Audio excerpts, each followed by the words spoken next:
सपाटून पडणारा पाऊस, दुधाळ धबधबे, वाऱ्यासोबत डुलणारी रानफुले आणि धुक्यात लपलेल्या रानवाटा. महाराष्ट्र भारत नव्हे तर जगातल्या प्रमुख जैवविविधतेच्या ठिकाणांपैकी एक.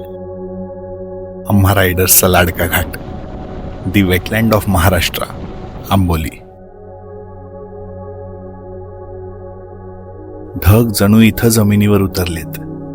संपूर्ण दरी धुक्याच्या दुलईनं लपेटून गेलीय. जागोजागी धबधबे कोसळत आहे.